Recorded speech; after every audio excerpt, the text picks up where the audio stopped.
देखो अज 5 महीने हो गए इस धरने नूं और मैं एक दिन अगे भी इत्थे बोल के गया सीगा, जे तुहानूं याद होवे कि आम तौर ते सरकार बनन तो पहलां सार भगवंत सिंह मान कहिंदे हुंदे सीगे कि जिन्हें पंजाब वेखना होवे वो कोई खेतीबाड़ी के नां ते कंमां-कारां दे नां ते नहीं जाणिया जांदा।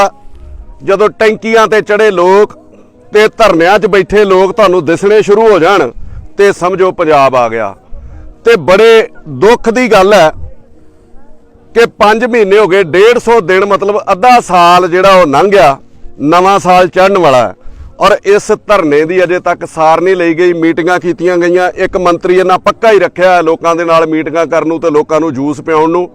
वो जिद्दण इत्थे आए तो मैनूं पहली वारी बड़ी खुशी हुई कि तुसीं लोकां ने उन्हां दा जिहड़ा घर पूरा कीता। और मैं ये याद करोगे, पुराना लैक्चर देख लोगे मेरा उस दिन वाला, तो मैं उस दिन भी ये गल कही सी कि कोर्ट दे विचों तुहानूं कदी भी जित नहीं मिलनी। मैं अग्गों भी फ्यूचर लिख के दे चलिया तुहानूं कि कोर्ट दे विच कदी भी पब्लिक नूं जित नहीं मिली। कारण उहदा की है, मैं कोर्ट दा कसूर नहीं गिणदा कि मैं बाकी वांगू कोर्ट नूं गालां कड्ढी जावां कि हाई कोर्ट ने गलत कर दिता, हाई कोर्ट ने गलत कर दिता, सुप्रीम कोर्ट ने गलत कर दिता। ਉਹਦੇ ਕਾਰਨ ने जिन्हां नूं ਜਾਂਚਣ ਘੋਖਣ ਦੀ ਐਡੀਆਂ ਵੱਡੀਆਂ ਜਥੇਬੰਦੀਆਂ ਤੇ ਐਡੇ ਸੂਝਵਾਨ ਲੋਕ ਤੁਹਾਡੇ ਕੋਲ ਬੈਠੇ ਨੇ। ਔਰ ਤੁਹਾਨੂੰ ਇਹ ਜਾਣਨਾ ਚਾਹੀਦਾ ਕਿ ਕੋਰਟ ਸਾਡੇ ਜਨਤਾ ਦੇ ਹੱਕ 'ਚ ਫੈਸਲੇ ਕਿਉਂ ਨਹੀਂ ਦਿੰਦੀਆਂ। ਉਹਦਾ ਕਾਰਨ ਹੈ ਕਿ ਕੋਰਟ ਦੇ ਵਿੱਚ ਸਰਕਾਰ ਤੇ ਮਾਫੀਆ ਰਲ ਕੇ ਜਾਂਦੇ ਨੇ। ਇਹ ਦੋਵੇਂ ਜਣੇ ਜੁਆਇੰਟ ਕੋਰਟ ਦੇ ਵਿੱਚ ਜਾਂਦੇ ਨੇ। ਜਿੰਨੀਆਂ ਮਰਜ਼ੀ ਸਰਕਾਰਾਂ ਵੇਖ ਲਓ, ਚਾਹੇ ਬਾਦਲ ਦੀ ਰਹੀ, ਚਾਹੇ ਕੈਪਟਨ ਅਮਰਿੰਦਰ ਸਿੰਘ ਦੀ ਰਹੀ, ਚਾਹੇ ਇਹ ਹੁਣ ਆ ਗਈ, ਅੱਜ ਤੱਕ ਵੀ ਸਰਕਾਰ ਕੋਲੋਂ ਕੋਈ ਮਾਫੀਆ ਨਹੀਂ ਟੁੱਟਾ। ਉਹ ਮਿਲ ਜੁਲ ਕੇ ਕੋਰਟ ਦੇ ਵਿੱਚ ਜਾਂਦੇ ਨੇ। ਕੋਰਟ ਨੇ ਉਹ ਫੈਸਲਾ ਸੁਣਾਉਣਾ ਹੁੰਦਾ ਜੋ ਉਹਦੇ ਕੋਲ ਤੱਥ ਪਹੁੰਚੇ ਹੋਣ। ਔਰ ਜਨਤਾ ਦੇ ਹੱਕ ਦੇ ਵਿੱਚ ਕਦੀ ਵੀ ਤੱਥ ਨਹੀਂ ਜਾਂਦੇ। ਚਾਹੇ ਤੁਸੀਂ ਜਲੰਧਰ ਵਾਲਾ ਮਸਲਾ ਲੈ ਲਓ, ਲਤੀਫਪੁਰ ਵਾਲਾ, ਚਾਹੇ ਤੁਸੀਂ ਇੱਥੋਂ ਵਾਲਾ ਲੈ ਲਓ, ਮਾਫੀਆਜ਼ ਦੇ ਨਾਲ ਰਲ ਕੇ ਜਿਹੜੇ ਉਹ ਤੱਥ ਭੇਜੇ ਜਾਂਦੇ ਨੇ। ਚਾਹੇ ਉਹ ਰੇਤ ਮਾਫੀਆ ਹੋਵੇ, ਚਾਹੇ ਉਹ ਸ਼ਰਾਬ ਮਾਫੀਆ ਹੋਵੇ, ਚਾਹੇ ਉਹ ਲੈਂਡ ਮਾਫੀਆ ਹੋਵੇ, ਕੋਰਟ ਜਿਹੜੀਆਂ ਉਸ ਬੇਸ ਦੇ ਉੱਤੇ ਫੈਸਲਾ ਸੁਣਾਉਂਦੀਆਂ ਨੇ। ਕੋਰਟ ਨੂੰ ਢਾਲ ਬਣਾ ਕੇ ਵਰਤ ਰਹੇ ਨੇ ਇਹ ਪੰਜਾਬ ਹਮੇਸ਼ਾ ਹੀ ਜੀ। ਇਹ ਕੱਲੀ ਇਸ ਸਰਕਾਰ ਦੀ ਮੈਂ ਗੱਲ ਨਹੀਂ ਕਰਦਾ, ਪਿਛਲੇ ਫੈਸਲੇ ਵੀ ਵੇਖੋ।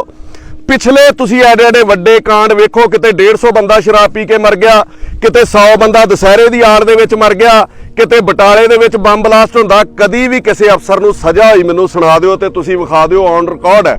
ਕਿਉਂਕਿ ਜਿਹੜਾ ਮਹਿਕਮਾ ਤੇ ਜਿਹੜਾ ਤੰਤਰ ਹੈ, ਸਰਕਾਰਾਂ ਨੂੰ ਤੇ ਚਾਹੀਦਾ ਕਿ ਉਹ ਲੋਕਾਂ ਦੀ ਪੈਰਵਾਈ ਕਰਨ, ਲੋਕਾਂ ਦੇ ਹੱਕ ਸੱਚ ਲਈ ਖਲੋਣ, ਪਰ ਉਹ ਲੋਕਾਂ ਨਾਲ ਕਦੀ ਵੀ ਸਾਥ ਨਹੀਂ ਦਿੰਦੀਆਂ ਔਰ ਹਮੇਸ਼ਾ ਲੋਕਾਂ ਦੇ ਉਲਟ ਇਹ ਫੈਸਲੇ ਕੀਤੇ ਜਾਂਦੇ ਨੇ। ਅਸੀਂ ਲੋਕ ਜੇ ਵੱਜਦੇ, ਅੱਜ ਤੁਸੀਂ ਕਿਹਾ ਨਾ ਵੀ ਅਸੀਂ ਲੋਕ ਸ਼ਾਇਦ ਜ਼ਿਆਦਾ ਵਾ ਪ੍ਰੈਸ ਵਾਲੇ, ਤੁਸੀਂ ਇਹ ਤੁਹਾਡੀ ਬਦੌਲਤ ਤੇ ਉਹ ਗੁਰੂ ਮਹਾਰਾਜ ਦਾ ਸਰੂਪ ਹੈ। ਹੁਣ ਮੈਨੂੰ ਪਤਾ ਲੱਗਾ ਕਿ ਉੱਥੋਂ ਜਿਹੜਾ ਗੁਰੂ ਮਹਾਰਾਜ ਦਾ ਪਾਠ ਰੱਖਿਆ ਉਹਨੂੰ ਚੁਕਾਉਣ ਦੀਆਂ ਵੀ ਸਾਜ਼ਿਸ਼ਾਂ ਜਿਹੜੀਆਂ ਚੱਲ ਰਹੀਆਂ ਨੇ, ਕੋਈ ਅਕਾਲ ਤਖਤ ਦੀ ਢਾਲ ਲੈ ਕੇ। ਹੁਣ ਇਹ ਤੇ ਪਤਾ ਹੀ ਹੈ ਵੀ ਸੁਖਬੀਰ ਬਾਦਲ ਦਾ ਤੇ ਫੈਕਟਰੀ ਵਾਲੇ ਦੇ ਕੀ ਰਿਲੇਸ਼ਨ ਨੇ, ਤੇ ਇਹ ਵੀ ਪਤਾ ਹੈ ਕਿ ਸੁਖਬੀਰ ਬਾਦਲ ਦੇ ਤੇ ਅਕਾਲ ਤਖਤ ਸਾਹਿਬ ਦੇ ਕੀ ਰਿਲੇਸ਼ਨ ਨੇ, ਜਿਹੜੇ ਉੱਥੇ ਮੁਖੀ ਬੈਠੇ ਨੇ। ਇਹ ਵੀ ਫੈਸਲੇ ਤੁਹਾਡੇ ਜਿਹੜੇ ਆ ਸਕਦੇ ਨੇ ਖਿਲਾਫ। ਦੂਜੀ ਗੱਲ ਮੈਂ ਕਹਿਣੀ ਚਾਹੁੰਦਾ ਕਿ ਜਦੋਂ ਸਰਕਾਰਾਂ ਹੱਥ ਖੜੇ ਕਰ ਗਈਆਂ, ਜਦੋਂ ਸਰਕਾਰਾਂ ਮਾਫੀਆ ਦੇ ਨਾਲ ਰਲ ਜਾਂਦੀਆਂ ਨੇ, ਤੇ ਕੀ ਅਸੀਂ ਗੁਰੂ ਮਹਾਰਾਜ ਦਾ ਓਟ ਆਸਰਾ ਵੀ ਨਹੀਂ ਲੈ ਸਕਦੇ? ਫਿਰ ਤੇ ਅਸੀਂ ਆਪਣੇ ਰੱਬ ਨੂੰ ਹੀ ਧਿਆਉਣਾ ਨਾ। ਮੈਂ ਵੀ ਉੱਥੋਂ ਮੱਥਾ ਟੇਕ ਕੇ ਆਇਆ ਤੇ ਫਿਰ ਤੇ ਗੁਰੂ ਮਹਾਰਾਜ ਦੇ ਅੱਗੇ ਅਰਦਾਸ ਕਰਨੀ ਹੈ ਨਾ, ਰੱਬਾ ਦੇ ਸਾਨੂੰ ਕੋਰਟ 'ਚ ਨਿਆਂ ਨਹੀਂ ਮਿਲਦਾ ਤੇ ਫਿਰ ਕਮ ਸੇ ਕਮ ਤੂੰ ਤੇ ਨਿਆਂ ਕਰ। ਅਕਸਰ ਸਾਡੇ ਨਾਲ ਹੁੰਦਾ ਕੀ ਆ ਵੀ ਦਸ਼ਮੇਸ਼ ਤੇਰੀ ਕੌਮ ਤੇ ਝੁੱਲੀਆਂ ਬਥੇਰੀਆਂ, ਬਚਦੇ ਰਹੇ ਆ ਸਿਰ ਉੱਤੇ ਰਹਿਮਤਾਂ ਨੇ ਤੇਰੀਆਂ। ਲਿਖਿਆ ਜੋ ਡਾਡਾ ਧੁਰ ਤੋਂ ਮੁਕੱਦਰ ਨੇ ਮਾਰਿਆ, ਦੁਸ਼ਮਣ ਨੇ ਮਾਰਿਆ, ਕਦੇ ਰਹਿਬਰ ਨੇ ਮਾਰਿਆ। ਤੁਸੀਂ ਇਤਿਹਾਸ ਦੇ ਵਿੱਚ ਕਦੀ ਇਹ ਵੀ ਸੁਣਿਆ ਕਿ ਕਿਸੇ ਦੀ ਪ੍ਰਾਪਰਟੀ ਅਟੈਚ ਕਰ ਲਈ ਜਾਵੇ? ਤੁਸੀਂ ਇਤਿਹਾਸ ਦੇ ਵਿੱਚ ਕਦੀ ਇਹ ਵੀ ਸੁਣਿਆ ਕਿ ਉਹਨਾਂ ਦੇ ਲਾਇਸੈਂਸ ਕੈਂਸਲ ਕਰ ਦਿੱਤੇ ਜਾਣ? ਕੀ ਇਹ ਲੋਕ ਗੋਲੀ ਚਲਾ ਰਹੇ ਸੀਗੇ ਪਿੰਡ ਵਾਲੇ, ਇਹਨਾਂ ਦੇ ਤੁਸੀਂ ਲਾਇਸੈਂਸ ਕੈਂਸਲ ਕਰਨ ਨਾਲ ਤੁਰ ਪਏ?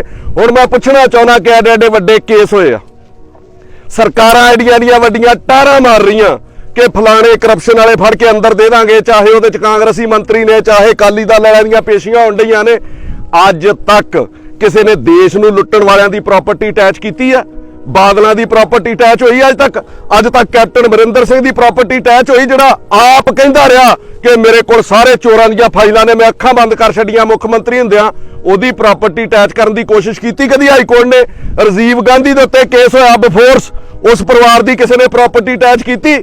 ਚੌਟਾਲਾ ਇੰਨੇ ਸਾਲ ਅੰਦਰ ਲਾਇਆ, ਕਦੀ ਚੌਟਾਲੇ ਦੀ ਪ੍ਰਾਪਰਟੀ ਅਟੈਚ ਕੀਤੀ ਕਿਸੇ ਨੇ? ਲਾਲੂ ਪ੍ਰਸ਼ਾਦ ਅੰਦਰ ਇੰਨਾ ਟਾਈਮ ਲਾਇਆ, ਉਹਦੀ ਕਿਸੇ ਨੇ ਪ੍ਰਾਪਰਟੀ ਅਟੈਚ ਕੀਤੀ?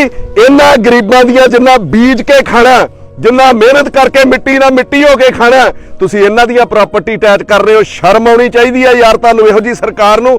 ਔਰ ਮੈਂ ਬੇਨਤੀ ਕਰਦਾ ਕਿ ਕੋਰਟ ਨੂੰ ਖੁਦ ਸੂ ਮੋਟੋ ਲੈਣਾ ਚਾਹੀਦਾ। ਤੁਸੀਂ ਲੋਕ ਕੀ ਕਰਦੇ ਹੋ? ਮੈਂ ਉਸ ਦਿਨ ਸਟੇਜ ਤੇ ਕਿਹਾ ਸੀ, ਤੁਸੀਂ ਗੱਲਾਂ ਚੇਤਾ ਕਰੋ ਮੇਰੀਆਂ, ਕਿ ਜਦੋਂ ਵੱਡੇ ਲੋਕ ਵਕੀਲ ਕਰਦੇ ਨੇ, ਚਾਹੇ ਉਹ ਪ੍ਰਾਪਰਟੀ ਨਾਲ ਰਿਲੇਟਡ ਹੋਣ, ਚਾਹੇ ਉਹ ਸ਼ਰਾਬ ਨਾਲ ਰਿਲੇਟਡ ਹੋਣ, ਚਾਹੇ ਉਹ ਰੇਤਾਂ ਨਾਲ ਰਿਲੇਟਡ ਹੋਣ, ਉਹਨਾਂ ਦੇ ਵਕੀਲ ਜਾਂਦੇ ਨੇ 20-20 ਲੱਖ ਰੁਪਏ ਦੀ ਪੇਸ਼ੀ ਵਾਲੇ। ਤੇ ਅਸੀਂ ਗਰੀਬਾਂ ਨੇ ਕੀ ਕਰਨਾ ਹੁੰਦਾ? 1000-1000 ਰੁਪਈਆ ਪਾ ਕੇ ਵਕੀਲ ਖੜਾ ਕਰਨਾ ਹੁੰਦਾ। ਤੇ ਕੀ ਸਾਡੇ ਵਕੀਲ ਉਹਨਾਂ ਵਕੀਲਾਂ ਦੇ ਸਾਹਮਣੇ ਸਟੈਂਡ ਕਰ ਸਕਦੇ ਨੇ? ਇਸ ਕਰਕੇ ਸਾਡੀਆਂ ਕੋਰਟ ਦੇ ਵਿੱਚ ਹਾਰ ਹੁੰਦੀਆਂ। ਔਰ ਦੇਸ਼ ਲਈ ਇਹ ਸ਼ਰਮਨਾਕ ਗੱਲ ਹੈ ਕਿ ਇਨਸਾਫ जालिमों की हिमायत में जाएगा, यही हाल रहा तो कौन अदालतों में जाएगा। फिर लोगों का अदालतों तो भी विश्वास जिहड़ा चुक्या जाऊगा। और अगे सुनो बेशर्मी की है, 20 करोड़ रुपया इत्थे नवदीप है किते खड़ा, मैं डेली उहदे नाल गल करदा सीगा कि एक दिन 5 करोड़ रुपया जुर्माना आया, जिस दिन 20 करोड़ रुपया जुर्माना आया, 15 करोड़ रुपया फिर लाया गया जुर्माना। मैं उस दिन भी उन्होंने फोन के उत्ते दस्सिया कि तुहानूं हुण 15 करोड़ रुपया सरकार नूं जुर्माना आया।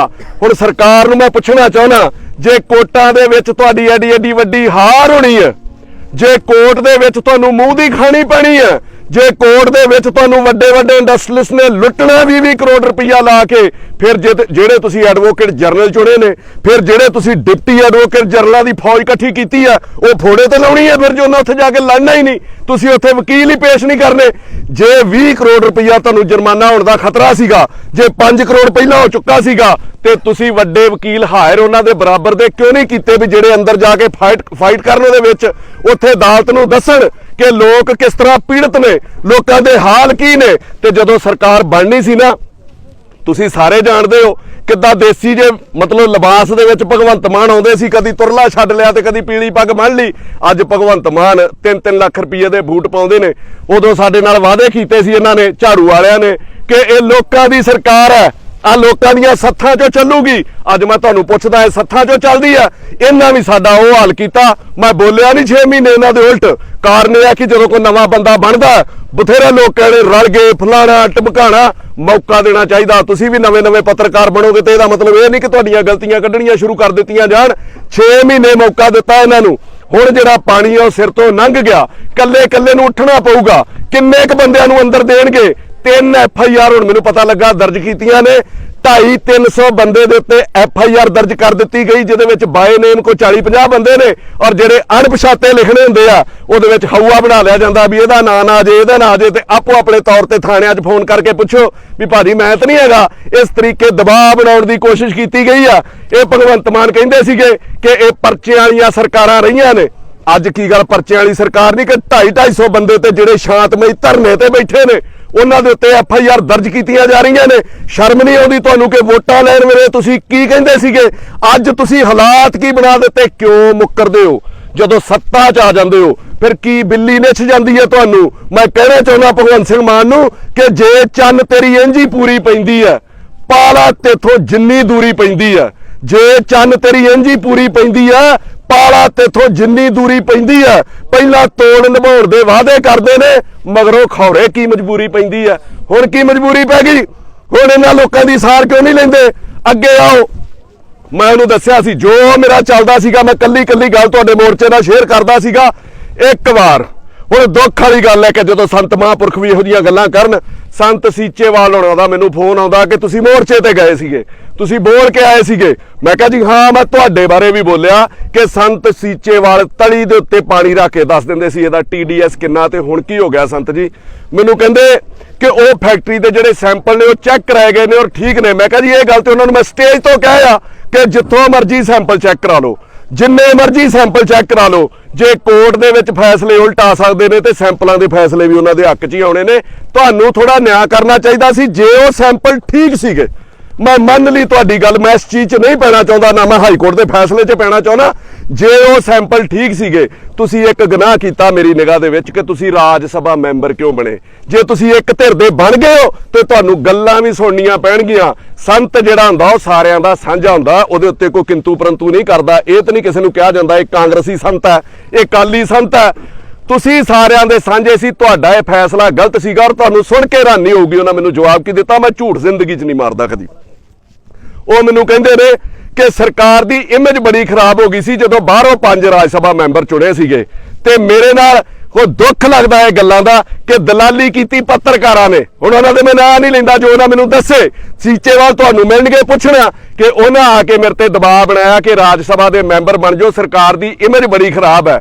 ਮੈਂ ਕਿਹਾ ਸਰਕਾਰ ਦੀ ਇਮੇਜ ਤੇ ਸੰਤ ਜੀ ਕਿਸੇ ਨਾ ਕਿਸੇ ਹੱਦ ਤੱਕ ਠੀਕ ਹੋ ਗਈ, ਤੁਹਾਡੀ ਇਮੇਜ ਜਿਹੜੀ ਉਹ ਖਰਾਬ ਹੋ ਗਈ ਲੋਕਾਂ ਦੇ ਵਿੱਚ।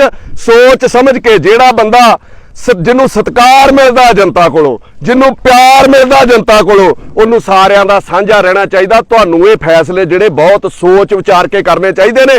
ਔਰ ਸੰਤ ਜੀ ਮੈਂ ਇੱਕ ਸਲਾਹ ਦੇ ਕੇ ਚੱਲਿਆ ਤੁਹਾਨੂੰ ਕੋਈ ਚੇਅਰਮੈਨ ਨਹੀਂ ਲਾਇਆ ਵੀ ਸਰਕਾਰ ਲਾ ਸਕਦੀ ਹੈ। ਤੁਹਾਨੂੰ 6 ਸਾਲ ਦੀ ਰਾਜ ਸਭਾ ਮੈਂਬਰ ਚੁਣਿਆ ਗਿਆ, ਹੁਣ ਵਾਜੇ ਵਜਾ ਦਿਓ, ਤੁਹਾਨੂੰ ਲਾਉਣ ਦੀ ਤੇ ਇਹਨਾਂ ਕੋਲ ਤਾਕਤ ਹੀ ਨਹੀਂ ਰਹੀ। ਤੁਹਾਡਾ ਕੀ ਕਰ ਲੈਣਗੇ ਫਿਰ? ਕੀ ਮਜਬੂਰੀਆਂ ਨੇ ਕਿ ਇਹਨਾਂ ਲੋਕਾਂ ਦੀ ਸਾਰ ਨਹੀਂ ਲਈ ਜਾ ਰਹੀ। ਮੈਂ ਇੱਕ ਚੀਜ਼ ਸਪਸ਼ਟ ਕਰਨੀ ਚਾਹੁੰਦਾ, ਮੈਂ ਰਾਤ ਵੀ ਕਹੀ ਸੀ, ਮੈਨੂੰ ਨਹੀਂ ਪਤਾ ਕਿੱਥੇ ਕੌਣ ਗਲਤ ਹੈ ਕੌਣ ਠੀਕ ਹੈ, ਕਿ ਕੀ ਫੈਸਲਾ ਕੀ ਪਿੰਡ ਵਾਲੇ ਚਾਹੁੰਦੇ ਨੇ। ਮੈਂ ਜ਼ਿੰਦਗੀ 'ਚ ਕਿਸੇ ਦੇ ਉੱਤੇ ਫੈਸਲਾ ਥੋਪਿਆ ਨਹੀਂ, ਨਾ ਮੈਂ ਸਰਕਾਰਾਂ ਦੀ ਦਲਾਲੀ ਕੀਤੀ ਹੈ ਕਿ ਤੁਸੀਂ ਮੰਨ ਜਾਓ, ਤੁਸੀਂ ਉਹਨਾਂ ਦੀਆਂ ਸ਼ਰਤਾਂ ਮੰਨ ਜਾਓ। ਜੋ ਲੋਕਾਂ ਦੀ ਰੋਹ ਤੇ ਜੋ ਲੋਕਾਂ ਦੇ ਇਮੋਸ਼ਨਸ ਤੇ ਫੀਲਿੰਗਸ ਨੇ, ਭਾਵਨਾਵਾਂ, ਮੈਂ ਹਮੇਸ਼ਾ ਉਹਦੀ ਕਦਰ ਕੀਤੀ ਹੈ। ਮੇਰੇ ਇੱਥੇ ਆਉਣ ਦਾ ਮੁੱਖ ਕਾਰਨ ਕੀ ਹੈ ਕਿ ਜੋ ਤਰੀਕਾ ਸਰਕਾਰ ਵੱਲੋਂ ਰੁਪਈਆ ਅਪਣਾਇਆ ਜਾ ਰਿਹਾ ਕਿ ਇਸ ਤਰੀਕੇ ਪੁਲਿਸ ਲਾ ਕੇ ਜਾਇਦਾਦ ਅਟੈਚ ਕਰਕੇ ਲੋਕਾਂ ਨੂੰ ਡਰਾ ਕੇ, ਉਹਦੀ ਨਿੰਦਾ ਕਰਨ ਮੈਂ ਅੱਜ ਵੀ ਆਇਆ ਕਿ ਇਹ ਤੁਹਾਡਾ ਤਰੀਕਾ ਠੀਕ ਨਹੀਂ। ਜਨਤਾ ਦੀ ਸਰਕਾਰ ਸੀਗੀ, ਇਹਨਾਂ ਦੀ ਜਨਤਕ ਤੌਰ ਦੇ ਉੱਤੇ ਤੁਸੀਂ ਇਹਨਾਂ ਦੀ ਤਸੱਲੀ ਕਰਾਓ, ਇਹਨਾਂ ਨੂੰ ਮਿਲੋ ਗਿਲੋ। ਜੇ ਕੋਈ ਕਮੀਆਂ ਪੇਸ਼ੀਆਂ ਸੀ ਆਪਸ ਦੇ ਵਿੱਚ ਦੂਰੀਆਂ ਪਈਆਂ ਨੇ ਤਾਂ ਉਹਨੂੰ ਦੂਰ ਕਰੋ। ਪਰ ਜਿਹੜਾ ਤੁਸੀਂ ਤਰੀਕਾ ਅਪਣਾ ਲਿਆ, ਤੁਸੀਂ ਕਿਹਨੂੰ ਡਰਾਓਗੇ। 500 ਬੰਦੇ ਦੇ ਉੱਤੇ ਤੁਸੀਂ ਪਰਚਾ ਦੇ ਦਿੱਤਾ, ਉਸ ਦਿਨ ਤੁਸੀਂ ਇੱਕ ਪੱਤਰਕਾਰ ਦੇ ਉੱਤੇ ਪਰਚਾ ਦੇ ਦਿੱਤਾ। ਕਿੰਨੇ ਕੁ ਆਵਾਮ ਦੀ ਆਵਾਜ਼ ਬੰਦ ਕਰੋਗੇ? ਕਿੰਨੇ ਕੁ ਪੰਜਾਬੀਆਂ ਨੂੰ ਡਰਾਓਗੇ? ਮੈਂ ਤੁਹਾਨੂੰ ਨਸੀਹਤ ਦੇਣੀ ਚਾਹੁੰਦਾ ਸਰਕਾਰ ਨੂੰ ਕਿ ਨੁਕਤਾਚੀਨੀ ਸਹਿਣੀ ਸਿੱਖੋ। ਇਹ ਗਲਤੀਆਂ ਜੇ ਸੁਧਾਰੋਗੇ ਤੇ ਲੋਕ ਤੁਹਾਨੂੰ ਦੁਬਾਰਾ ਵੀ ਮੌਕਾ ਦੇਣਗੇ। ਜੇ ਨਹੀਂ ਕਰੋਗੇ ਤੇ ਤੁਹਾਡੇ ਹੰਕਾਰ ਦਾ ਵੀ ਜਿਹੜਾ ਭਾਂਡਾ ਭੱਜੂਗਾ, ਅੱਜ ਮੈਨੂੰ ਅੰਦਰ ਦੇ ਦਿਓ, ਕੱਲ ਇਹਨੂੰ ਦੇ ਦਿਓ, ਪਰਸੋਂ ਇਹਨਾਂ ਨੂੰ ਅੰਦਰ ਦੇ ਦਿਓ। ਇਹੋ ਜਿਹੇ ਕਈ ਲੋਕ ਹੋਰ ਉੱਠਣਗੇ ਜਿਹੜੇ ਤੁਹਾਡੇ ਖਿਲਾਫ ਬਗਾਵਤ ਕਰਨਗੇ। ਪੰਜਾਬੀਆਂ ਦੇ ਖੂਨ 'ਚ ਹੈ। ਮੇਰੀ ਆਵਾਜ਼ ਤੁਸੀਂ ਡਰਾ ਕੇ ਬੰਦ ਨਹੀਂ ਕਰਾ ਸਕਦੇ। ਮੈਂ ਕਹਿਣਾ ਚਾਹੁੰਦਾ ਕੇਜਰੀਵਾਲ ਤੇ ਭਗਵੰਤ ਮਾਨ ਨੂੰ ਤੇ ਜਿਹੜੇ ਉਹਦੇ ਉੱਤੇ ਸਰਕਾਰ ਚਲਾਉਣ ਦੇ ਨੇ ਕਿ ਮੈਂ ਪਿਆਰ ਆਪਣੇ ਮੁਲਕ ਸੇ ਜਾਲੀ नहीं करता, पुरखों की विरासत कभी खाली नहीं करता, छाती पे चढ़ के बोलना आदत है मेरी, मैं कभी हुकूमत की दलाली नहीं करता। ਤੁਹਾਡੇ ਦਲਾਲ ਨਾ ਜ਼ਿੰਦਗੀ 'ਚ ਬਣੇ ਨਾ ਬਣेगे। ਔਰ ਦੁੱਖ ਕਿੱਥੇ ਲੱਗਦਾ? ਇਹ ਮੋਰਚਾ ਮੇਰਾ, ਇਹ ਮੋਰਚਾ ਇਹਨਾਂ ਦਾ, ਇਹ ਕਿਸਾਨ ਜਥੇਬੰਦੀਆਂ ਆਪੋਜੀਸ਼ਨ ਨੇ ਜਾਂ ਮਨਦੀਪ ਸਿੰਘ ਮੰਨਾ ਆਪੋਜੀਸ਼ਨ ਹੈ ਜਾਂ ਪੱਤਰਕਾਰ ਆਪੋਜੀਸ਼ਨ ਨੇ। ਜਿਹੜੀਆਂ ਪਾਰਟੀਆਂ ਆਪੋਜੀਸ਼ਨ ਦੇ ਵਿੱਚ ਨੇ ਉਹਦੇ ਵਿੱਚ ਅਕਾਲੀ ਦਲ, ਉਹਦੇ ਵਿੱਚ ਕਾਂਗਰਸ, ਫਰਜ਼ ਤੇ ਉਹਨਾਂ ਦਾ ਬਣਦਾ ਸੀਗਾ ਕਿ ਸਰਕਾਰ ਦੀ ਛਾਤੀ ਦੇ ਉੱਤੇ ਚੜ ਕੇ ਨੱਚਦੇ ਤਾਂ ਉਹਨਾਂ ਨੂੰ ਦੱਸਦੇ ਆ ਗਲਤ ਹੈ। ਜੇ ਇੱਥੇ ਫੋਰਸ ਲੱਗੀ ਹੈ, ਜੇ ਇੱਥੇ ਡੀਸੀ ਲੱਗਾ, ਜਿੱਥੇ ਐਸਐਸਪੀ ਲੱਗਾ ਤੇ ਮਦਈ ਹੋ ਕੇ ਉਹਨਾਂ ਨਾਲ ਬਹਿਸ ਕਰਦੇ, ਉਹਨਾਂ ਦਾ ਫਰਜ਼ ਬਣਦਾ ਤੁਹਾਡੀ ਅਗਵਾਈ ਕਰਨਾ, ਕਿਉਂਕਿ ਅਗਲੀ ਵਾਰੀ ਵੋਟਾਂ ਉਹਨਾਂ ਫਿਰ ਮੰਗਣ ਆਉਣਾ। ਪਰ ਦੁੱਖ ਕਿਸ ਗੱਲ ਦਾ? ਉਹਨਾਂ ਨੂੰ ਉਹਨਾਂ ਦੀਆਂ ਚੋਰੀਆਂ ਨੇ ਨੱਪ ਲਿਆ, ਉਹਨਾਂ ਨੂੰ ਗੋਡਿਆਂ ਹੱਥ ਲੈ ਲਿਆ ਸਾਰਿਆਂ ਨੂੰ, ਕਿਉਂਕਿ ਪਿੱਛੇ ਪਾਪ ਹੀ ਬੜੇ ਕੀਤੇ ਆ ਔਰ ਪਾਪ ਸਾਰਿਆਂ ਨੂੰ ਡਰਾਉਂਦਾ ਹੈ। ਸ਼ਰਮ ਆਉਣੀ ਚਾਹੀਦੀ ਉਹਨਾਂ ਨੂੰ ਵੀ। ਤੁਸੀਂ ਕਿਸ ਤਰ੍ਹਾਂ ਅੱਗੋਂ ਗਵਾਹੀ ਕਰਨ ਦੀਆਂ ਗੱਲਾਂ ਕਰੋਗੇ ਜੇ ਹਜ਼ਾਰਾਂ ਲੋਕ ਇੱਥੇ ਰੋਜ਼ ਹਾਜ਼ਰੀ ਭਰਦੇ ਆ, ਦੁਹਾਈ ਦਿੰਦੇ ਆ? ਇਹਨਾਂ ਦੇ ਵਿੱਚ ਬੈਠ ਕੇ ਇਹਨਾਂ ਦੀ ਤਸੱਲੀ ਕਰਾਉਣ ਨਾਲੋਂ ਫੈਸਲਾ ਤੁਸੀਂ ਕਰੋ ਫੈਕਟਰੀ ਚੱਲਣੀ ਹੈ ਜਾਂ ਨਹੀਂ ਚੱਲਣੀ, ਉਹ ਤੁਹਾਡਾ ਮੈਟਰ ਹੈ। ਪਰ ਮੈਂ ਕਹਿੰਦਾ ਕਿ ਉਹਨਾਂ ਨੂੰ ਆਪਣੀ ਜ਼ਿੰਮੇਵਾਰੀ ਜਿਹੜੀ ਉਹ ਨਿਭਾਉਣੀ ਚਾਹੀਦੀ ਸੀ, ਕੋਈ ਵੀ ਨਹੀਂ ਨਿਭਾ ਰਿਹਾ। ਹੁਣ ਤੁਹਾਨੂੰ ਮੈਂ ਇੱਕ ਚੀਜ਼ ਚੇਤਾ ਕਰਾਉਣਾ ਚਾਹੁੰਦਾ, ਮੋਦੀ ਸਾਹਿਬ ਨੇ ਕਰੀ ਸੂਟ ਪਾਇਆ ਸੀ 10 ਲੱਖ ਦਾ। ਪੂਰੇ ਦੇਸ਼ ਦੇ ਵਿੱਚ ਕਿੱਡਾ ਵੱਡਾ ਬਵਾਲ ਉੱਠਿਆ ਸੀਗਾ ਕਿ ਮੋਦੀ ਨੇ 10 ਲੱਖ ਦੇ ਕੱਪੜੇ ਪਾ ਲਏ। ਮੋਦੀ ਦਾ ਰੱਜ ਕੇ ਪ੍ਰਧਾਨ ਮੰਤਰੀ ਦਾ ਜਲੂਸ ਕੱਢਿਆ ਸੀਗਾ। 4-5 ਦਿਨ ਪਹਿਲਾਂ ਭਗਵੰਤ ਮਾਨ ਹੋਣਾ ਦੀ ਫੋਟੋ ਆਉਂਦੀ, ਉਹਨੇ ਤੇ ਸੂਟ 10 ਲੱਖ ਦਾ ਪਾਇਆ ਸੀਗਾ। ਮਾਨ ਸਾਹਿਬ ਜੁੱਤੀ 3.5 ਲੱਖ ਦੀ ਪਾਈ ਫਿਰਦੇ ਸੀ, ਗੁੱਚੀ ਦੀ। ਔਰ ਉਹ ਅੱਗੋਂ ਕੀ ਕਹਿੰਦੇ ਨੇ, ਮੇਰੇ ਬੂਟਾਂ ਵੱਲ ਧਿਆਨ ਨਾ ਦਿਓ। ਮੈਂ ਪੁੱਛਣਾ ਚਾਹੁੰਦਾ ਮਾਨ ਸਾਹਿਬ, ਜਦੋਂ ਮੁੱਖ ਮੰਤਰੀ ਨਹੀਂ ਸੀ ਕਿ ਉਦੋਂ ਵੀ ਗੁੱਚੀ ਪਾਉਂਦੇ ਸੀ ਤੇ ਫਿਰ ਸਾਨੂੰ ਇਤਰਾਜ਼ ਨਾ ਹੁੰਦਾ? ਉਦੋਂ ਵੀ ਅਰਮਾਨੀ, ਕਈ ਮੰਤਰੀ ਇਹਨਾਂ ਦੇ ਅਰਮਾਨੀ ਦੀਆਂ ਜੈਕਟਾਂ ਪਾਈ ਫਿਰਦੇ ਨੇ। ਮਤਲਬ ਪਾਉਣ ਦਾ ਹੱਕ ਹੈ, ਮੈਨੂੰ ਵੀ ਸ਼ੌਕ ਹੈ, ਪਰ ਮੈਂ ਕੋਈ ਬੜਿਆ ਤਾਂ ਨਹੀਂ। ਬਣਨ ਤੋਂ ਪਹਿਲਾਂ ਜੇ ਤੁਸੀਂ ਇਹ ਲੀੜਾ ਲੱਤਾਂ ਪਾਉਂਦੇ ਸੀ ਤੇ ਫਿਰ ਸਾਨੂੰ ਕੋਈ ਇਤਰਾਜ਼ ਨਾ ਹੁੰਦਾ। 3-3 ਲੱਖ ਰੁਪਏ ਦੇ ਬੂਟ, ਇੰਨੀ ਤੇ ਮੁੱਖ ਮੰਤਰੀ ਦੀ ਤਨਖਾਹ ਨਹੀਂ ਹੋ ਸਕਦੀ। ਇੰਨੇ ਤੇ ਮੁੱਖ ਮੰਤਰੀ ਦੇ TADA ਨਹੀਂ ਹੋ ਸਕਦੇ ਕਿ 3-3 4-4 ਲੱਖ ਦੀਆਂ ਜੁੱਤੀਆਂ ਪਾਓ ਤੇ ਫਿਰ ਤੁਸੀਂ ਆਂਦੇ ਮੈਨੂੰ ਸਵਾਲ ਵੀ ਨਾ ਕਰੋ। ਪ੍ਰੈਸ ਦੇ ਵਿੱਚ ਕਹਿੰਦੇ ਸੀ, ਉਹਨੇ ਤੇ ਪ੍ਰੈਸ 'ਚ ਕਹਿ ਦਿੱਤਾ ਵੀ ਮੈਨੂੰ ਸਵਾਲ ਨਾ ਕਰਿਓ, ਤੇ ਕਿਸੇ ਆਪੋਜੀਸ਼ਨ ਵਾਲੇ ਦੀ ਹਿੰਮਤ ਪਈ ਵੀ ਉਹਦੀ ਜੁੱਤੀ ਦੇ ਉੱਤੇ ਸਵਾਲ ਕਰਦੇ ਹੋਏ ਵੀ 4 ਲੱਖ ਦੀ ਜੁੱਤੀ ਪਾਈ ਫਿਰਦਾ। ਮਾਨ ਸਾਹਿਬ, ਤੁਹਾਡੇ ਲਈ 2 ਲੈਣਾ ਮੈਂ ਕਹਿਣੀਆਂ ਚਾਹੁੰਦਾ। ਮੈਨੂੰ ਪਤਾ ਹੈ ਕਿ ਪਹਿਲਾਂ ਕੀ ਹਾਲਤ ਸੀ, ਕਿਸ ਤਰ੍ਹਾਂ ਸਾਦੇ ਰਹਿੰਦੇ ਸੀਗੇ ਗੱਡੀ ਦੇ ਵਿੱਚ ਤੁਸੀਂ, ਤੇ ਹੁਣ ਤੁਸੀਂ ਕਿਹੜੇ ਸਟਾਈਲ 'ਚ ਰਹਿੰਦੇ ਹੋ। 3-3 ਲੱਖ ਦੀਆਂ ਜੁੱਤੀਆਂ ਤੇ ਮੰਤਰੀ ਤੁਹਾਡੇ 1.5 ਲੱਖ ਦੀਆਂ ਜੈਕਟਾਂ ਪਾਉਂਦੇ ਨੇ। ਉਹਨਾਂ ਸਾਰਿਆਂ ਨੂੰ ਮੈਂ ਕਹਿਣਾ ਚਾਹੁੰਦਾ ਕਿ ਆਪਣੇ ਲੈਵਲ 'ਚ ਰਹੋ, ਜਨਤਾ ਦੇ ਬਣ ਕੇ ਰਹੋ। ਕਿ अमीर शहर को मैं तब से जानता हूं जमीन के कपड़े धोने के साबुन से जब वो नहाया करता था। ਤੁਹਾਨੂੰ ਤੇ ਉਦੋਂ ਤੇ ਜਾਣਦੇ ਆ ਵੀ ਜਦੋਂ ਮੰਤਰੀ ਤੁਹਾਡੇ ਕੱਪੜੇ ਧੋਣ ਵਾਲੇ ਸਾਬਣ ਨਾਲ ਨਹਾਉਂਦੇ ਸੀ। ਹੁਣ 4-4 ਲੱਖ ਦੀਆਂ ਜੁੱਤੀਆਂ ਪਾਓਗੇ। ਬਦਲ ਫਿਰ ਉਹਨਾਂ ਦਾ ਆਪਣਾ ਹੀ ਆਇਆ। ਮੈਂ ਤੇ ਕਹਿੰਦਾ, ਕੱਲ ਮੈਂ ਬੜਾ ਸੋਹਣਾ ਸੁਣਦਾ ਸੀਗਾ ਇੱਥੋਂ, ਉਹ ਮੰਤਰੀ ਦੇ ਸਾਹਮਣੇ ਬੋਲ ਰਹੇ ਸੀਗੇ ਕਿ ਬਦਲਾ ਨਹੀਂ ਆਇਆ, ਇਹ ਬਦਲਾ ਹੈ। ਸਾਨੂੰ ਸਮਝਾ ਤੇ ਦਿੱਤਾ ਜਾਵੇ, ਬਦਲਾ। ਤੁਸੀਂ ਦੇਖੋ, ਦੂਜੀ ਚੀਜ਼ ਮੈਂ ਇੱਕ ਚੀਜ਼ ਹੋਰ ਕਲੀਅਰ ਕਰਨੀ ਚਾਹੁੰਦਾ, ਸ਼ਾਇਦ ਕੋਈ ਸਹਿਮਤ ਹੋਵੇ। ਮੈਂ ਕਿਸੇ ਵੀ ਫੈਕਟਰੀ ਦੀ ਉਲਟ ਨਹੀਂ, ਪਰ ਮੈਂ ਇਹ ਵੀ ਗੱਲ ਕਹਿਣੀ ਚਾਹੁੰਦਾ ਕਿ ਲੋਕਾਂ ਦੀ ਜਾਨ ਦੇ ਉੱਤੇ ਖੇਡ ਕੇ ਥੋੜਾ ਫੈਕਟਰੀਆਂ ਚੱਲਣੀਆਂ ਚਾਹੀਦੀਆਂ ਨੇ। ਲੋਕਾਂ ਨੂੰ ਬਿਮਾਰ ਕਰਕੇ ਥੋੜਾ ਫੈਕਟਰੀਆਂ ਚੱਲਣੀਆਂ ਚਾਹੀਦੀਆਂ ਨੇ। ਲੋਕਾਂ ਨੂੰ ਸਾਰੀਆਂ ਫੈਕਟਰੀਆਂ ਵਾਲੇ ਜਿੰਨੇ ਵੀ ਹੋਰ ਨੇ ਪੰਜਾਬ ਦੇ ਵਿੱਚ ਆਪਣੇ ਮਾਪਦੰਡ ਸਹੀ ਕਰ ਲੈਣ, ਕਿਉਂਕਿ ਜਨਤਾ ਜਾਗਰੂਕ ਹੋ ਚੁੱਕੀ ਹੈ। ਇਸ ਤੋਂ ਬਾਅਦ ਹੋਰ ਕਿੱਥੇ ਮੋਰਚੇ ਲੱਗਣਗੇ, ਉੱਥੇ ਨੌਬਤ ਨਾ ਆਵੇ। ਸਾਡੇ ਬੱਚਿਆਂ ਦਾ ਰੁਜ਼ਗਾਰ ਵੀ ਜੁੜਿਆ ਉਹਦੇ ਨਾਲ, ਪਰ ਤੁਸੀਂ ਤੇ ਸਹੀ ਤਰੀਕੇ ਨਾਲ ਚਲਾਓ ਨਾ ਯਾਰ ਇਹਨਾਂ ਨੂੰ। ਫੈਕਟਰੀਆਂ ਦੇ ਵਿੱਚ ਮਾਪਦੰਡ ਤੈਅ ਕਿਉਂ ਨਹੀਂ ਸੀ? ਪਹਿਲਾਂ ਚੱਲਦੀਆਂ ਹੀ ਮਾਫੀਆਸ ਦੇ ਸਿਰ ਤੇ ਰਹੀਆਂ। ਕੱਲੀ ਇਹ ਨਹੀਂ, ਹੋਰ ਵੀ ਸਾਡੇ ਸ਼ਹਿਰ ਦੇ ਵਿੱਚ, ਕਿਉਂਕਿ ਕਿਸੇ ਨਾ ਕਿਸੇ ਦੇ ਲੀਡਰ ਨਾਲ ਲਿੰਕ ਨੇ। ਨਾ ਕੋਈ ਨੂੰ ਪੁੱਛਣ ਆਉਂਦਾ, ਨਾ ਕੋਈ ਨੂੰ ਜਾਂਚਣ ਆਉਂਦਾ ਪੋਲੂਸ਼ਨ ਵਾਲਾ, ਨਾ ਕੋਈ ਬਿਜਲੀ ਵਾਲਾ ਰੇਡ ਕਰਦਾ, ਕਿਉਂਕਿ ਪਿੱਛੇ ਮੁੱਖ ਮੰਤਰੀ ਤੇ ਇਲਾਕੇ ਦੇ ਐਮਐਲਏ ਦਾ ਹੱਥ ਹੁੰਦਾ। ਉਸ ਤੋਂ ਬਾਅਦ ਜਿਹੜਾ ਲੋਕਾਂ ਦਾ ਘਾਣ ਹੁੰਦਾ, ਉਹਦੇ 5, 7, 10 ਸਾਲ ਬਾਅਦ ਰਿਜ਼ਲਟ ਆਉਂਦੇ ਨੇ, ਅੱਜ ਜਿਹੜੇ ਤੁਹਾਡੇ ਸਾਹਮਣੇ ਆ ਰਹੇ ਨੇ। ਸੋ ਪਹਿਲਾਂ ਹੀ ਆਪਣੇ ਮਾਪਦੰਡ ਠੀਕ ਰੱਖੇ ਜਾਣ, ਪਹਿਲਾਂ ਹੀ ਆਪਣਾ ਜਿਹੜਾ ਰਵੱਈਆ ਠੀਕ ਰੱਖਿਆ ਜਾਵੇ, ਪਹਿਲਾਂ ਹੀ ਲੋਕਾਂ ਦੇ ਨਾਲ ਆਪਸੀ ਭਾਈਚਾਰਾ ਠੀਕ ਰੱਖਿਆ ਜਾਵੇ। ਜੇ ਕਿਤੇ ਨਿੱਕਾ ਜਿਹਾ ਬੰਦਾ ਵੀ, ਇੱਥੇ ਪ੍ਰੋਬਲਮ ਕੀ ਹੈ ਸਰ ਸਾਹਿਬ? ਪ੍ਰੋਬਲਮ ਇਹ ਆਉਂਦੀ ਹੈ ਕਿ ਤੁਸੀਂ ਬੜੀ ਵੱਡੀ ਇੰਡਸਟਰੀ 'ਚ ਬੜੇ ਵੱਡੇ ਨੇਤਾ ਹੋ, ਤੇ ਲੋਕੀ ਕੀ ਕਰਦੇ ਨੇ, ਮੇਰੇ ਵਰਗਾ ਸਵਾਲ ਕਰ ਲੈਂਦਾ, ਇਹਦੇ ਵਰਗਾ ਸਵਾਲ ਕਰ ਲੈਂਦਾ, ਤੇ ਵੱਡੇ ਪੋਲੀਟੀਸ਼ੀਅਨ ਵੀ ਇਹ ਜਵਾਬ ਦਿੰਦੇ ਨੇ, ਤੇ ਫੈਕਟਰੀ ਵਾਲੇ ਵੀ ਇਹ ਦਿੰਦੇ ਨੇ। ਇਹਦਾ ਕੀ ਲੈਵਲ ਹੈ ਯਾਰ? ਅਸੀਂ ਜਨਤਾ ਮਤਲਬ ਵਸਨੀਕ ਆ, ਸਾਡੀ ਵੋਟ ਬਣੀ ਹੈ ਯਾਰ, ਸਾਡਾ ਆਧਾਰ ਕਾਰਡ ਬਣਿਆ। ਅਸੀਂ ਜੇ ਕਿਸੇ ਉੱਤੇ ਕਿੰਤੂ ਪਰੰਤੂ ਕਰ ਦਿੱਤਾ, ਸਾਡੇ ਮਨ ਦੇ ਵਿੱਚ ਕੋਈ ਸ਼ੰਕਾ ਆ ਗਿਆ, ਇਹ ਫਰਜ਼ ਬਣਦਾ ਹਰ ਕਾਰੋਬਾਰੀ ਦਾ, ਹਰ ਸਰਕਾਰੀ ਗੈਰ ਸਰਕਾਰੀ ਜਿਹੜਾ ਬੰਦਾ ਜਨਤਾ ਦੇ ਨਾਲ ਜੁੜਿਆ, ਜਾਂ ਜਿੱਥੇ ਜਨਤਾ ਨੂੰ ਕਾਰੋਬਾਰ ਮਿਲਦਾ, ਜਾਂ ਜਿੱਥੋਂ ਜਨਤਾ ਦੀਆਂ ਮੁਸ਼ਕਲਾਂ ਸ਼ੁਰੂ ਹੁੰਦੀਆਂ, ਕਿਸੇ ਤਰੀਕੇ ਵੀ ਨੈਗੇਟਿਵ ਪੋਜ਼ਿਟਿਵ, ਉਹਨੂੰ ਉਹਦੀ ਤਸੱਲੀ ਕਰਾਉਣੀ ਚਾਹੀਦੀ ਹੈ ਕਿ ਯਾਰ ਮੈਂ ਠੀਕ ਹਾਂ, ਤੁਹਾਡੇ ਦਿਮਾਗ 'ਚ ਭੁਲੇਖਾ ਆ ਗਿਆ, ਜਾਂ ਤੁਹਾਨੂੰ ਕਿਸੇ ਨੇ ਗਲਤ ਗਾਈਡ ਕਰ ਦਿੱਤਾ। ਪਰ ਇੱਥੇ ਟਾਲ ਦਿੱਤਾ ਜਾਂਦਾ, ਮਾੜੇ ਬੰਦੇ ਨੂੰ ਕੁਝ ਨਹੀਂ ਪੁੱਛਿਆ ਜਾਂਦਾ, ਉਹਨੂੰ ਦੁਤਕਾਰ ਕੇ ਸੁੱਟ ਦਿੱਤਾ ਜਾਂਦਾ। ਸੋ ਇਹਨਾਂ ਹਰਕਤਾਂ ਤੋਂ ਸਾਰਿਆਂ ਨੂੰ ਬਾਜ਼ ਆਉਣਾ ਚਾਹੀਦਾ, ਔਰ ਜਿੱਥੇ ਵੀ ਜੇ ਕਿਸੇ ਦੇ ਵਿੱਚ ਕਤਾਈਆਂ ਨੇ ਉਹ ਠੀਕ ਕਰਨ। ਸਰਕਾਰ ਪਹਿਲਾਂ ਆਪਣੀਆਂ ਕਤਾਈਆਂ ਠੀਕ ਕਰੇ, ਆਪਣਾ ਰਵੱਈਆ ਠੀਕ ਕਰੇ, ਪਰਚਿਆਂ ਦੀ ਰਾਜਨੀਤੀ ਤੋਂ ਬਾਹਰ ਆਵੇ। ਉਹ ਲਤੀਫਪੁਰ ਦੇ ਵਿੱਚ ਮੈਂ ਮਤਲਬ ਉਸ ਦਿਨ ਵੀ ਗਿਆ ਸੀਗਾ, ਕੱਲ ਉਹਨਾਂ ਰੋਸ ਮਾਰਚ ਰੱਖਿਆ, ਮੈਂ ਉੱਥੇ ਵੀ ਜਾਣਾ। ਉਹ ਵੀ ਕੇਸ ਹਾਰੇ ਨੇ, 47 ਸਾਲ ਤੋਂ ਬੰਦੇ ਉੱਥੇ ਬੈਠੇ ਹੋਣ, ਤੇ ਤੁਸੀਂ ਉਹਨਾਂ ਨੂੰ 2022 ਦੇ ਵਿੱਚ ਖਾਲੀ ਕਰਾ ਦਿਓ 70-75 ਸਾਲ ਬਾਅਦ। ਵੀ ਤੁਸੀਂ ਉੱਥੇ ਤੇ ਜਗ੍ਹਾ ਹੀ ਉਹਨਾਂ ਨੂੰ ਲਾਟ ਹੋ ਜਾਣੀ ਚਾਹੀਦੀ ਸੀ, ਕਿਉਂਕਿ ਉਹਦੀ ਕੀਮਤ ਬਹੁਤ ਜ਼ਿਆਦਾ ਵੱਧ ਗਈ, ਅਰਬਾਂ ਕਰੋੜਾਂ ਰੁਪਈਆ ਦੇ ਵਿੱਚ ਆ ਗਈ, ਤੇ ਮਾਫੀਆ ਦੀ ਨਿਗਾਹ ਟੇਕ ਗਈ। ਉੱਥੇ ਹਾਈ ਕੋਰਟ 'ਚ ਤੱਥ ਹੀ ਉਹ ਪੇਸ਼ ਕੀਤੇ ਗਏ, ਉੱਥੋਂ ਆਰਡਰ ਲੈ ਲਏ ਗਏ। ਇੱਥੇ ਕਈ ਕੇਸ ਆਉਂਦੇ ਨੇ, ਚਾਹੇ ਤਲਾਕ ਦਾ ਹੋਵੇ, ਚਾਹੇ ਕੁਝ ਵੀ ਹੋਵੇ। ਕਈ ਪਿਆਦੇ ਜਿਹੜੇ ਉਹ ਲੋਕਾਂ ਦੇ ਘਰ ਸੰਮਣ ਲੈ ਕੇ ਨਹੀਂ ਜਾਂਦੇ, ਔਰ ਕੋਰਟ ਇੱਕ ਤਰਫਾ ਹੀ ਫੈਸਲੇ ਸੁਣਾ ਦਿੰਦੇ ਨੇ। ਸੋ ਇਹਨਾਂ ਚੀਜ਼ਾਂ ਦੇ ਉੱਤੇ ਨਿਗਰਾਨੀ ਕਰਨੀ ਬੜਾ ਜ਼ਿਆਦਾ ਜ਼ਰੂਰੀ ਹੈ। ਵਕੀਲ ਲੈ ਕੇ ਤੁਸੀਂ ਨਹੀਂ ਲੜ ਸਕਦੇ। ਮੈਂ ਫਿਰ ਤੁਹਾਨੂੰ ਕਹਿਣ ਲੱਗਾ, ਇਹ ਕੋਰਟ ਨੂੰ ਖੁਦ ਸੂ ਮੋਟੋ ਲੈਣੇ ਚਾਹੀਦੇ ਨੇ, ਕੋਰਟ ਨੂੰ ਖੁਦ ਧਿਆਨ ਦੇਣਾ ਚਾਹੀਦਾ। ਪਰ ਇੱਥੇ ਦੁਨੀਆ ਦਾ ਦੁੱਖ ਦਰਦ ਜਿਹੜਾ ਸੁਣਨ ਵਾਲਾ, ਉਹ ਵੱਡੇ ਲੋਕਾਂ ਦੇ ਦੁੱਖ ਸੁਣੇ ਜਾਂਦੇ ਨੇ। ਗਰੀਬਾਂ ਨੂੰ ਕੋਈ ਨਹੀਂ ਪੁੱਛਦਾ। ਕਿੰਨੀਆਂ ਕਿ ਸੜਕਾਂ ਪੱਕੀਆਂ ਹੋ ਗਈਆਂ, ਕਿੰਨੇ ਕੁ ਘਰਾਂ 'ਚ ਟਾਇਲਟ ਬਣ ਗਏ ਸਰਕਾਰ ਬਣਨ ਤੋਂ ਬਾਅਦ, ਜਿਨ੍ਹਾਂ ਕੋਲ ਨਹੀਂ ਗੁਜ਼ਾਰੇ ਜੋਗਾ ਕੁਛ ਹੈਗਾ। ਕਿੰਨਿਆਂ ਕੁ ਘਰਾਂ ਦੇ ਵਿੱਚ ਰਾਸ਼ਨ ਆਉਂਦਾ। ਇਹਨਾਂ ਚੀਜ਼ਾਂ ਤੇ ਕੋਈ ਧਿਆਨ ਨਹੀਂ ਦਿੰਦਾ। ਸਿਰਫ ਵੱਡੇ ਲੋਕਾਂ ਨੂੰ ਖੁਸ਼ ਇਸ ਕਰਕੇ ਕੀਤਾ ਜਾਂਦਾ, ਇਲੈਕਸ਼ਨ ਵੇਲੇ ਉਹ ਮੋਟਾ ਫੰਡ ਦਿੰਦੇ ਨੇ। ਔਰ ਸਾਰੇ ਪੋਲੀਟੀਸ਼ੀਅਨ ਦੇ ਦਿਮਾਗ 'ਚ ਇੱਕ ਗੱਲ ਕਰ ਗਈ ਹੈ ਕਿ ਅਸੀਂ ਪੈਸੇ ਨਾਲ ਜਿੱਤ ਜੰਨੇ ਆ, ਪੈਸਾ ਖਰਚ ਕਰਾਂਗੇ। ਇਹ ਸਮਾਂ ਦੁਬਾਰਾ ਨਹੀਂ ਆਉਣਾ ਕਿ ਬਾਦਲ ਤੇ ਕਾਂਗਰਸੀਆਂ ਨੂੰ ਲਾਉਣ ਲਈ ਅਸੀਂ ਤੁਹਾਨੂੰ ਚੁਣ ਲਿਆ। ਮੈਂ ਅੱਗੇ ਵੀ ਇਹਨਾਂ ਨੂੰ ਇੱਕ ਗੱਲ ਕਹੀ ਸੀ ਕਿ ਤੁਸੀਂ ਵੀ ਉਹ ਰਵੱਈਆ ਸਾਨੂੰ ਨਾ ਅਪਣਾਉਣ ਲਈ ਮਜਬੂਰ ਕਰੋ, ਕਿ ਕੱਲ ਨੂੰ ਸਾਨੂੰ ਵੀ ਵੇਖਣਾ ਪਵੇ ਵੀ ਤੁਹਾਨੂੰ ਗਲੋਂ ਲਾਉਣ ਲਈ ਅਸੀਂ ਕਿਸੇ ਮਾੜੇ ਤੋਂ ਮਾੜੇ ਨੂੰ ਚੁਣ ਲਈਏ। ਸਾਡੀ ਪੰਜਾਬ ਦੀ ਇੰਨੀ ਦੁਰਗਤ ਨਾ ਕਰੋ। ਸਾਡੇ ਦਿਲ ਦੀਆਂ, ਸਾਡੀਆਂ ਭਾਵਨਾਵਾਂ ਦੀ ਕਦਰ ਕਰੋ। ਮੈਂ ਜ਼ਰੂਰ ਕਹਿਣਾ ਚਾਹੁੰਦਾ ਕਿ ਸਾਡੀ ਸੁਣਦਾ ਕੋਈ ਨਹੀਂ, ਕਿ ਦਿਲ ਦਰਿਆ ਸਮੁੰਦਰੋਂ ਡੂੰਘੇ, ਕੌਣ ਦਿਲਾਂ ਦੀਆਂ ਜਾਣੇ, ਵਿੱਚੇ ਚੱਪੂ ਵਿੱਚੇ ਬੇੜੀ ਵਿੱਚੇ ਵੰਝ ਮੁਹਾਣੇ, ਜਿੰਨੀਆਂ ਤਨ ਮੇਰੇ ਤੇ ਲੱਗੀਆਂ ਤੇਰੇ ਇੱਕ ਲੱਗੇ ਤੂੰ ਜਾਣੇ। ਗੁਲਾਮ ਫਰੀਦਾ ਦਿਲ ਉੱਥੇ ਜਾਈਏ ਜਿੱਥੇ ਅਗਲਾ ਕਦਰ ਵੀ ਜਾਣੇ। ਸਾਨੂੰ ਕੋਈ ਕਦਰ ਜਾਣਨ ਵਾਲਾ ਮਿਲਿਆ ਹੀ ਨਹੀਂ।